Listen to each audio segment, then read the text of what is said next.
आज के एपिसोड पे डिस्कशन करने से पहले I would like to request you to subscribe our YouTube channel and follow us on Facebook and Twitter as well.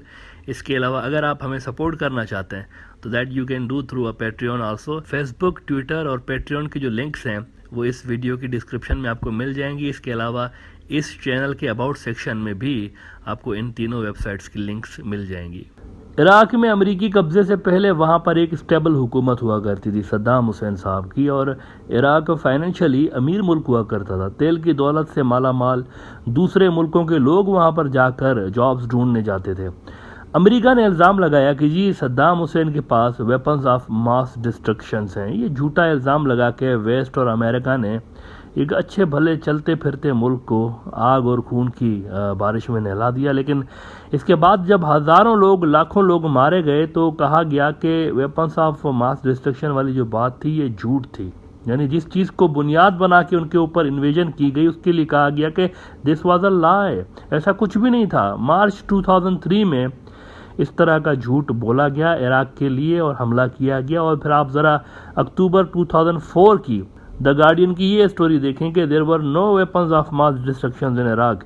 1625 United Nations and US inspectors spent 2 years searching 1,700 sites at a cost of more than $1 billion. Yesterday they delivered their verdict. और verdict क्या थी कि वहाँ पर किसी किस्म के कोई weapons of mass destruction जो थे वो थे ही नहीं, कुछ था ही नहीं वहाँ पर। झूठ बोल के एक एक्टिव मुल्क को ऐसा पैरालाइज किया गया कि ये मुल्क आज तक चल नहीं पा रहा, उठ नहीं पा रहा बेचारा। लेकिन यहाँ आने के बाद जब कब्जा हो गया तो अमेरिका और वेस्ट ने कहा कि इन लोगों को तो कुछ आता ही नहीं है, इनको तो जिंदगी गुजारने का ढंग ही नहीं मालूम, इनको तो हम सिखाएंगे गवर्नेंस क्या होती है, डेमोक्रेसी क्या होती है, हम इनको सिखाएंगे कि किस तरह का निज़ाम होना चाहिए इनके अंदर। लिहाजा वेस्टर्न डेमोक्रेसी लेकर आ गए यहाँ पर भी। इसके बाद वहाँ पर एक अजीबो गरीब और बेवकूफ़ाना सा निज़ाम हुकूमत वो लेकर आ गए जो कि वहाँ की ग्राउंड रियलिटी से बिल्कुल मुख्तलिफ था। और असल में ये जो निज़ाम लाया गया इससे इराकी कौम जो थी वो मज़ीद डिवाइड होती चली गई। अमेरिका ने कोटा सिस्टम मुतारिफ कराया, मतलब वहाँ पर वज़ीर आज़म कौन होगा, सदर कौन होगा, कितनी मंत्रियाँ मिनिस्ट्रियाँ किसके पास होंगी, ये सारा का सारा जो निज़ाम बनाया गया ये इथनिक और सेक्टेरियन बुनियादों पे कायम किया गया। इतने शिया मिनिस्टर्स होंगे, इतने सुन्नी होंगे, इतने कुर्द होंगे, इतना वज़ीर आज़म इसका होगा, सदर इसका, सारा का सारा इथनिक और सेक्टेरियन। जिस वजह से फिर वहाँ के पॉलिटिकल सिस्टम में एक यूँ समझे कि एक दूसरे के लिए इंटॉलरेंस बढ़ती गई और पॉलिटिकल टर्मोइल वहाँ पर बढ़ता गया।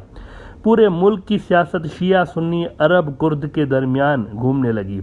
धक्के मार के वो वहाँ इस बदबूदार निज़ाम को चलाते रहे। लेकिन अब इराकी सियासी निज़ाम एक ऐसे डेड एंड पे आ गया है कि ख़ुद अमेरिका को भी इस पे कंट्रोल नहीं है, मतलब वो भी नहीं कंट्रोल कर पा रहे। 10 महीने हो गए वहाँ पर इलेक्शन हुए, 10 महीने, और इलेक्शंस में मुक़्तदा सदर की पार्टी अक्सरियत में आ गई थी, वोट ज़्यादा उन्होंने लिए थे, लेकिन 10 महीने से वहाँ पर हुकूमत नहीं बन पा रही है। ऐसा वहाँ पर एक डेड एंड आ चुका है सियासी जमातों के दरमियान कि हुकूमत नहीं बन पा रही है, मुल्क का निज़ाम नहीं चल पा रहा है। ऐसे में मुक़्तदा सदर ने पॉलिटिक्स से ही क्विट कर दिया है कि मैं आइंदा जो है ना पॉलिटिक्स नहीं करूँगा। अपने सारे जो उसके ऑफिस थे वो उसने बंद कर दिया। अब ये उसने मुक़्तदा सदर एक बहुत बड़ी शख्सियत है वहाँ के सियासी निज़ाम में, वो ईरान के इन्फ्लुएंस के थोड़ा सा खिलाफ ज़रूर रहे हैं मुक़्तदा सदर। वो चाहते हैं कि यहाँ पर एक अरब शिया नेशनलिज्म के ज़रा वो ज़्यादा फेवर में रहें, लेकिन वहाँ पर ऐसी फोर्सेस भी हैं जो कि ईरान की सपोर्ट की हिमायत करती रही हैं और एंटी अमेरिका फोर्सेस हैं। तो वहाँ पर एक खिचड़ी सी पक गई है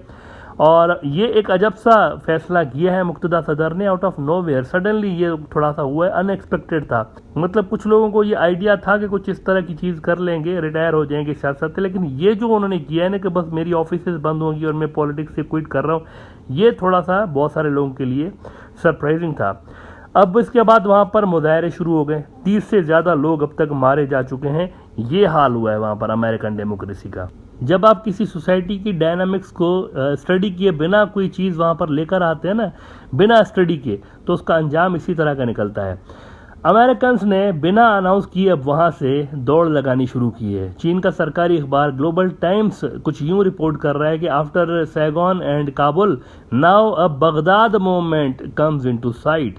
साइगोन मूवमेंट असल में साइगोन वियतनाम का एक इलाका है। साइगोन मूवमेंट असल में अमेरिका के वियतनाम से मार खा के हार के हड़बड़ाहट में भागने वाली सिचुएशन को कहते हैं साइगोन मूवमेंट, कि किस तरह से हेलीकॉप्टरों पे चढ़ के वो वहाँ से भाग रहे थे। काबुल मूवमेंट तो आप जानते हैं कि काबुल में किस तरह से कितना बुरे तरीके से अमेरिकन हार के निकले, तो उसको काबुल मूवमेंट कहते हैं। और अब जो है वो ये बगदाद मूवमेंट की बात दुनिया के अंदर होने वाली है कि बिना बताए खामोशी के साथ वो वहाँ से निकलने लगे हैं। अब पाकिस्तान के अंदर देखें, अब मैं कंपेयर नहीं कर रहा हूँ इराक और इसको, लेकिन मैं एक पोटेंशियल सिचुएशन की बात कर रहा हूँ जो कि हो भी सकती है, हाइपोथेटिकल सिचुएशन है। इंग्रेडिएंट्स बहुत सारे एक जैसे हैं। पाकिस्तान के अंदर देखें, पाकिस्तान का जो मौजूदा सेटअप है ये कुछ वैसा ही सेटअप है जो तकरीबन आपको 2008 में और उसके बाद के आने वाले 7-8 साल में आपको यही सेटअप नज़र आ रहा था। पहले पीपल्स पार्टी की हुकूमत रही, फिर पाकिस्तान मुस्लिम लीग नवाज की इस सेटअप के अंदर हुकूमत रही। बहुत सारी सियासी जमातें हुकूमत का हिस्सा थीं उस सेटअप में, दोनों में। लेकिन कोई एक भी जमात इस सारे सेटअप में ऐसी नहीं थी जिसकी किसी एक खास सूबे या इलाके से बाहर कोई साइजेबल प्रेजेंस हो। ये बात तकरीबन पूरा पाकिस्तान जानता है कि पाकिस्तान मुस्लिम लीग नून का वोट बैंक सेंट्रल पंजाब में है, वहीं से ज़्यादा जीतती है। सेंट्रल पंजाब, सारा पंजाब नहीं, सेंट्रल पंजाब ज़्यादातर वहाँ से जीतती है। और पाकिस्तान पीपल्स पार्टी जो है पुरानी जमात है, लेकिन ये बात तो फैक्ट है कि वो ज़्यादातर सिंध से आपको जीतती हुई नज़र आती है। सिंध का जो प्रोविंस है, फजल रहमान साहब एक बहुत बड़े, वो भी पुराने सियासतदान हैं, लेकिन मकतबा देवबंद जो है ना, देवबंद आइडियोलॉजी, उसका वोट बैंक उनको ज़्यादा मिल रहा होता है। इसी तरह से MQM पाकिस्तान जो है ये लिंग्विस्टिक बुनियादों पर वोट लेती रही है मुहाजिर कम्युनिटी का। ANP और मोहसन दावड़ जैसे जो लोग हैं ये पख्तून नेशनलिज्म की सियासत करते हैं और इनको एक स्पेसिफिक इलाकों के वोट पड़ रहे होते हैं। तो इस सेटअप में अगर आप नोट करें, सेक्टेरियन एलिमेंट भी है, इथनिक एलिमेंट भी है। इस सेटअप में कोई एक ऐसी जमात नहीं है जिसकी साइजेबल इंटरेस्ट अपने वोट बैंक वाले मखसूस इलाके से बाहर पाकिस्तान भर में हो। ऐसी कोई एक भी जमात नहीं है इस सारे सेटअप के अंदर। पाकिस्तान ने 2008 से लेकर बदतरीन सेक्टेरियन और एथनिक वायलेंस देखी पाकिस्तानियों ने। जनरेशन वाई जो पाकिस्तान के अंदर है, ये सारी चीज़ें देख देख के बड़े हुए हैं।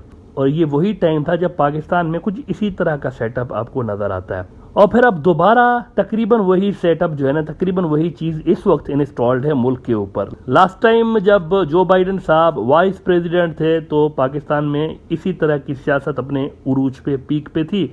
अब तो वो खैर से प्रेसिडेंट बन गए, और वो प्रेसिडेंट बने हैं तो इमरान खान का धड़ंग तख्ता हुआ है, जिसके लिए इमरान खान कहता है कि अमेरिका का इसमें हाथ है। इस वक्त ये सेटअप पहले की तरह आपस में, लेकिन ये है कि लड़ नहीं रहा। पहले ये लड़ते थे आपस में, सियासी लड़ाइयाँ, लेकिन अब नहीं है। अब थिंग्स आर चेंज्ड। इसकी वजह यह है कि अब कुछ डिफरेंट है। एक नया फैक्टर आ गया पाकिस्तान की पॉलिटिक्स में, and that is Imran Khan factor. Imran Khan factor पहले नहीं हुआ करता था। अब इमरान खान फैक्टर जो है ये कॉमन थ्रेट है तकरीबन सारी पार्टियों के लिए, because he is different. He is the only guy who has the sizable vote bank in all provinces of Pakistan, right from Karachi to Punjab, KP, Gilgit Baltistan, Azad Kashmir. He has a massive vote bank everywhere. आप देखें, KP में इसकी हुकूमत है, गिलगित बल्तिस्तान में इसकी हुकूमत है, आज़ाद कश्मीर में इसकी हुकूमत है, पंजाब में इसकी हुकूमत है, कराची में इसका ठीक ठाक वोट बैंक है। तो ये एक अकेली पार्टी ऐसी है पाकिस्तान के अंदर जो कि स्टेटस को से डिफरेंट है।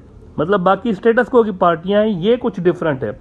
तो अगर इमरान खान फर्ज करते हैं डाउन हो जाता है पाकिस्तान के अंदर, मतलब उसको समहाउ वो नॉकआउट कर देते हैं या कुछ भी कर देते हैं, सियासी तौर पर टेक्निकली नॉकआउट जो भी करते हैं, अगर वो डाउन हो गया तो फिर क्या होगा? फिर यही पार्टियां होंगी, मतलब इन्हीं की हुकूमत आ जाएगी दोबारा और एक ग्राउंड ओपन होगा और फिर ये अपना इन्फ्लुएंस बढ़ाने की अटेम्प्ट करेंगी। हर पॉलिटिकल पार्टी करती है, लेकिन इनका जो इन्फ्लुएंस बढ़ाने का पैटर्न है वो आपस में कंट्राडिक्ट कर रहा है एक दूसरे से।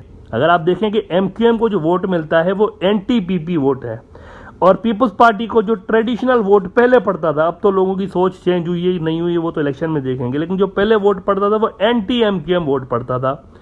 इस तरह का एक स्टेटस को था। तो अगर ये पार्टियां ग्रो करने की कोशिश करेंगी तो एक दूसरे को लाजमी तौर पर कंट्राडिक्ट कर रही होंगी, मतलब इनका नज़रिया, मंशूर, आइडियोलॉजीज एक दूसरे से डिफरेंट हैं, और फिर ये जो चीज़ है ये पॉलिटिकल टर्मोइल्स पैदा कर सकती हैं पाकिस्तान के अंदर, और पॉलिटिकल चैलेंजेस पाकिस्तान में ज़्यादा क्रिएट हो सकते हैं पहले की तरह। लेकिन at the end of the day इस सारे झमेले से निकल के नीचे की लेवल पर तो वोटर्स एक दूसरे को बुरा भला कहते हैं ना कि मेरा लीडर ये तो तेरा लीडर ये, लेकिन ऊपर जब बैठेंगे तो मुफाहमत इनको चाहिए होती है हुकूमत बनाने के लिए कि यार मेरे पास 20 सीटें हैं, तुम्हारे पास 40 सीटें, आओ मिलकर ये हुकूमत बनाते हैं, मैं जो है ना तुम्हें नहीं छोड़ूंगा, तुम मुझे नहीं छोड़ोगे। तो ये कमज़ोर सेटअप होते हैं, इनको मैनेज करना आसान होता है, किसी भी सुपर पावर के लिए आसान होता है इनको मैनेज करना, क्योंकि वो जो नायक फिल्म का डायलॉग था ना कि जिस कुर्सी पे मैं बैठा हूँ इसके चारों पैर मेरे नहीं हैं, एक तो फलां पार्टी का है, एक फलां पार्टी का है, तो यहाँ पर भी जो भी कुर्सी पे बैठा हुआ होगा उसके चारों पैर उसके नहीं होंगे।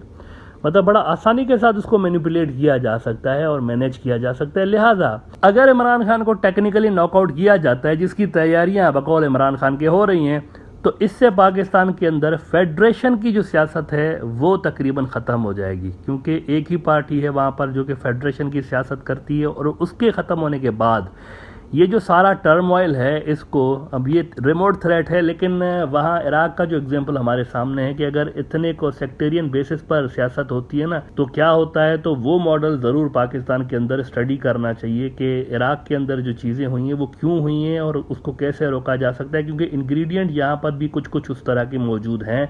यहाँ पर भी बहुत बड़ी तादाद में पॉलिटिकल पार्टियाँ ऐसी हैं जिनका सेक्टेरियन और इथनिक बेसिस पर वोट बैंक है।